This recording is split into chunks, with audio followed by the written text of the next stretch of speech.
ಇನ್ನು ಕೇರಳದ ವಯನಾಡಿನಿಂದ ಕಣಕ್ಕಿಳಿದಿರುವ ಎಐಸಿಸಿ ಅಧ್ಯಕ್ಷ ರಾಹುಲ್ ಗಾಂಧಿ ಟೆಂಪಲ್ ರನ್ ಅನ್ನು ಶುರು ಮಾಡಿದ್ದಾರೆ ಇವತ್ತು.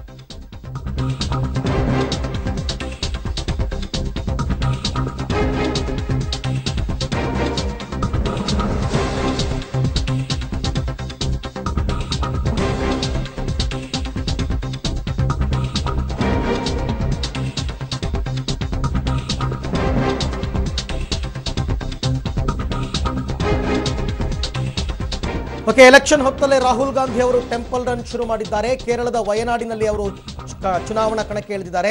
ವಯನಾಡಿನಲ್ಲಿ ಚುನಾವಣಾ ಪ್ರಚಾರ ಸಭೆಗೂ ಮುನ್ನ ಬ್ರಹ್ಮಗಿರಿ ಬೆಟ್ಟದ ತಪ್ಪಲಿನಲ್ಲಿರುವಂತಹ ತಿರುನೆಲ್ಲಿ ದೇವಸ್ಥಾನಕ್ಕೆ ಭೇಟಿ ಕೊಟ್ಟು ಪೂಜೆಯನ್ನು ಸಲ್ಲಿಸಿದ್ದಾರೆ. ಅದಾದ ನಂತರ ಅವರು ಮತ್ತೆ ವಯನಾಡಿಗೆ ಬಂದು ಅಲ್ಲಿ ಪ್ರಚಾರ ಸಭೆಯಲ್ಲಿ ಪಾಲ್ಗೊಳ್ತಾರೆ. ಆದರೆ ಕೇರಳ ಅಂತಂದರೆ ದೇವರ ನಾಡು ಅಂತ ಹೇಳ್ತಾರೆ. ಹಾಗಾಗಿ ಅವರ ಅಂದರೆ ಹಿಂದೂ ಮತಗಳನ್ನೂ ಕೂಡ ಸೆಳೆಯುವಂತಹ ಒಂದು ಲೆಕ್ಕಾಚಾರದಲ್ಲಿ ಈಗ ಇವತ್ತು ಬೆಳಗ್ಗೆಯಿಂದ ರಾಹುಲ್ ಗಾಂಧಿ ಟೆಂಪಲ್ ರನ್ ನಡೆಸ್ತಾ ಇದ್ದಾರೆ. ಬ್ರಹ್ಮಗಿರಿ ಬೆಟ್ಟದ ತಪ್ಪಲಿನಲ್ಲಿರುವ ತಿರುನೆಲ್ಲಿ ಅಂತಕ್ಕಂಥ ದೇವಸ್ಥಾನಕ್ಕೆ, ತಿರುನೆಲ್ಲಿ ಊರಿನ ದೇವಸ್ಥಾನಕ್ಕೆ ಭೇಟಿ ಕೊಟ್ಟು ಪೂಜೆಯನ್ನು ಮಾಡಿದ್ದಾರೆ. ಅದಾದ ಬಳಿಕ ಈಗ ವಯನಾಡಿಗೆ ಬಂದು ಪ್ರಚಾರವನ್ನು ಕೈಗೊಳ್ತಾರೆ. ದೃಶ್ಯದಲ್ಲಿ ತಾವೀಗ ನೋಡ್ತಾ ಇದ್ದೀರಾ, ಪಂಚೆ ಶಾಲನ್ನು ಹೊದ್ದು ರಾಹುಲ್ ಗಾಂಧಿ ಕಳೆದ ಬೇರೆ ಬೇರೆ ಚುನಾವಣೆ ಸಂದರ್ಭದಲ್ಲೂ ಕೂಡ ರಾಹುಲ್ ಗಾಂಧಿ ಅವರ ಈ ಟೆಂಪಲ್ ರನ್ ಒಂದು ಮಟ್ಟಿಗೆ ಯಶಸ್ವಿಯಾಗಿತ್ತು. ಸೊ ಅದೇ ರೀತಿಯಲ್ಲಿ ರಾಹುಲ್ ಗಾಂಧಿ ಈಗಲೂ ಕೂಡ ವಯನಾಡಿನ ಸುತ್ತಮುತ್ತಲ ಎಲ್ಲೆಲ್ಲಿ ದೇವಸ್ಥಾನಗಳು ಕಂಡು ಬರ್ತವೆ ಅಲ್ಲೆಲ್ಲ ಭೇಟಿ ಕೊಟ್ಟು ದೇವಸ್ಥಾನಗಳಿಗೆ ಭೇಟಿ ಕೊಟ್ಟು ಪೂಜೆಯನ್ನು ಸಲ್ಲಿಸ್ತಾ ಇರತಕ್ಕಂಥದ್ದು. ಸೊ ಆ ದೃಶ್ಯವನ್ನು ಇವತ್ತಿನ ಈ ದೃಶ್ಯವನ್ನು ನೋಡ್ತಾ ಇದ್ದೀರಾ. ಅವರಿಗೆ ಸಾಥ್ ಕೊಟ್ಟಿದ್ದಾರೆ ವೇಣುಗೋಪಾಲ್.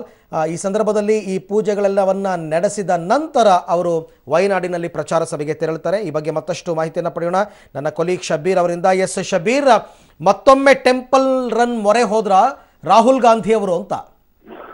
ಖಂಡಿತವಾಗ್ಲೂ ಅರವಿಂದ್, ನಾಮಪತ್ರ ಸಲ್ಲಿಕೆಯ ಬಳಿಕ ಇದೇ ಮೊದಲ ಬಾರಿಗೆ ರಾಹುಲ್ ಗಾಂಧಿ ವಯನಾಡಿಗೆ ಭೇಟಿಯನ್ನ ಕೊಟ್ಟಿರುವಂತದ್ದು. ಇವತ್ತು ಅಧಿಕೃತ ಪೂಜೆಯ ಬಳಿಕ ಪ್ರಚಾರ ಕಾರ್ಯವನ್ನ ಅಲ್ಲಿ ಹಮ್ಮಿಕೊಳ್ಳಿದ್ದಾರೆ. ಮೂರನೇ ಹಂತದಲ್ಲಿ ನಡೆಯುವಂತ ಮತದಾನದಲ್ಲಿ ಕೇರಳದಲ್ಲೂ ಕೂಡ ಮತದಾನ ನಡೆಯುತ್ತೆ. ಈ ಹಿನ್ನೆಲೆಯಲ್ಲಿ ಈಗಾಗಲೇ ಪ್ರಚಾರ ಕಾರ್ಯದಲ್ಲಿ ರಾಹುಲ್ ಗಾಂಧಿ ಬ್ಯುಸಿ ಆಗಿರುವಂತದ್ದು. ಎಂದಿನಂತೆ ಅವರು ಈಗಾಗಲೇ ಟೆಂಪಲ್ ರನ್ ಅನ್ನ ಮುಂದುವರಿಸಿರುವಂತದನ್ನ ನಾವು ನೋಡ್ಬೋದು.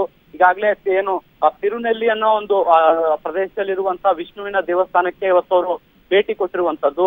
ಈ ಸ್ಥಳವನ್ನ ಬಹಳ ಪ್ರಮುಖವಾಗಿ ದಕ್ಷಿಣದ ಕಾಶಿ ಅಂತಾನೆ ಏನು ಕರೆಯಲಾಗುತ್ತೆ. ಸಾಫ್ಟ್ ಹಿಂದುತ್ವವನ್ನ ಪ್ಲೇ ಮಾಡೋ ಮೂಲಕ ಅಲ್ಲಿರುವಂತ ಮತದಾರನ ಸೆಳೆಯುವಂತ ಪ್ರಯತ್ನವನ್ನ ರಾಹುಲ್ ಗಾಂಧಿ ಅವರು ಮಾಡ್ತಾ ಇರುವಂತದನ್ನ ನಾವು ಗಮನಿಸಬಹುದು.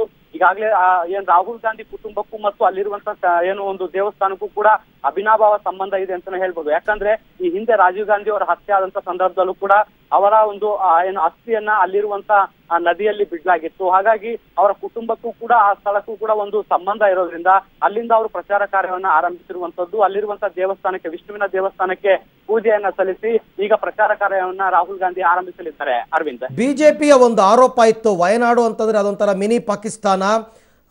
ಹಾಗಾಗಿ ಅಂದ್ರೆ ಈ ತರ ಆರೋಪಗಳನ್ನ ತೊಡೆದುಕೊಳ್ಳೋದಕ್ಕೆ ಈಗ ಟೆಂಪಲ್ ರನ್ ಶುರು ಮಾಡಿರಬಹುದಾ ಅಂತ? ಖಂಡಿತವಾಗ್ಲೂ ಈ ಹಿಂದಿಂದಲೂ ಕೂಡ ಏನು ಕಾಂಗ್ರೆಸ್ ಪಕ್ಷ ಏನು ಎಲೆಕ್ಷನ್ ಬಂದಾಗ ಮಾತ್ರ ದೇವಸ್ಥಾನ ನೆನಪಾಗುತ್ತೆ ಅನ್ನೋ ಒಂದು ಮಾತುಗಳನ್ನ ಹೇಳ್ತಾ ಇದ್ರು. ಅದಕ್ಕೆ ತದ್ವಿರುದ್ಧವಾಗಿ ರಾಹುಲ್ ಗಾಂಧಿ ಕೂಡ ಯಾವುದೇ ರಾಜ್ಯಕ್ಕೆ ಹೋದ್ರೂ ಕೂಡ ಅಲ್ಲಿರುವಂತಹ ದೇವಸ್ಥಾನಗಳಿಗೆ ಭೇಟಿಯನ್ನ ಕೊಡ್ತಾ ಇದ್ರು. ಇತ್ತೀಚೆಗೆ ನಾವು ಉತ್ತರ ಪ್ರದೇಶದಲ್ಲೂ ಕೂಡ ಗಮನಿಸಬಹುದು. ಉತ್ತರ ಪ್ರದೇಶದಲ್ಲೂ ಕೂಡ ಅವರು ಪ್ರಚಾರಕ್ಕೆ ಆರಂಭಿಸುವ ಮುನ್ನ ದೇವಸ್ಥಾನಕ್ಕೆ ಹೋಗಿದ್ರು. ಜೊತೆಗೆ ಮಧ್ಯಪ್ರದೇಶದಲ್ಲೂ ಕೂಡ ಭೂಪಾಲಲ್ಲಿರುವಂತಹ ದೇವಸ್ಥಾನಕ್ಕೆ ಹೋಗಿದ್ರು. ಅದೇ ರೀತಿ ಈಗ ಕೇರಳದಲ್ಲೂ ಕೂಡ ಟೆಂಪಲ್ ರನ್ ಅನ್ನ ಮುಂದುವರಿಸಿರುವಂತದ್ದು. ಏನು ದೇವಸ್ಥಾನಗಳಿಗೆ ಹೋಗಿ ಅಲ್ಲಿ ವಿಶೇಷ ಪೂಜೆಯನ್ನ ಸಲ್ಲಿಸಿದ ಬಳಿಕವೇ ಪ್ರಚಾರ ಕಾರ್ಯದಲ್ಲಿ ರಾಹುಲ್ ಗಾಂಧಿ ಅವರು ತೊಡ್ಕೊಳ್ತಾ ಇರುವಂತದ್ದು. ಇಲ್ಲಿ ಒಂದು ಅಂಶವನ್ನ ಗಮನಿಸಬೇಕು. ಏನು ಇತರೆ ಮತಗಳ ಅಂದ್ರೆ ಅಹಿಂದ ಮತಗಳ ಜೊತೆಗೆ ಏನು ಪಕ್ಕ ಹಿಂದುತ್ವ ಮತಗಳನ್ನು ಕೂಡ ಸೆಳೆಯುವಂತದ್ದು ರಾಹುಲ್ ಗಾಂಧಿ ಅವರ ಕೆಲಸ ಆಗಿರುವಂತದ್ದು. ಜೊತೆಗೆ ಬಿಜೆಪಿಯ ಆರೋಪಗಳನ್ನು ಕೂಡ ತಳ್ಳಿ ಹಾಕಬೇಕಾಗಿರುವಂತದ್ದು ರಾಹುಲ್ ಗಾಂಧಿ ಅವರ ಕೆಲಸ ಆಗಿರೋದ್ರಿಂದ ಅಲ್ಲಿರುವಂತಹ ದೇವಸ್ಥಾನಗಳಿಗೆ ಭೇಟಿಯನ್ನ ನೀಡುವ ಮೂಲಕ ಅಲ್ಲಿರುವಂತಹ ಹಿಂದೂ ಮತಗಳನ್ನ ಕೂಡ ಕ್ರೋಢೀಕರಣ ಮಾಡಿಕೊಳ್ಳುವಂತ ಪ್ರಯತ್ನವನ್ನ ರಾಹುಲ್ ಗಾಂಧಿ ಮಾಡ್ತಿದ್ದಾರೆ. Arvind. Okay Shabir, thank you. ತಮ್ಮೆಲ್ಲ ಮಾಹಿತಿಗಾಗಿ ಧನ್ಯವಾದ.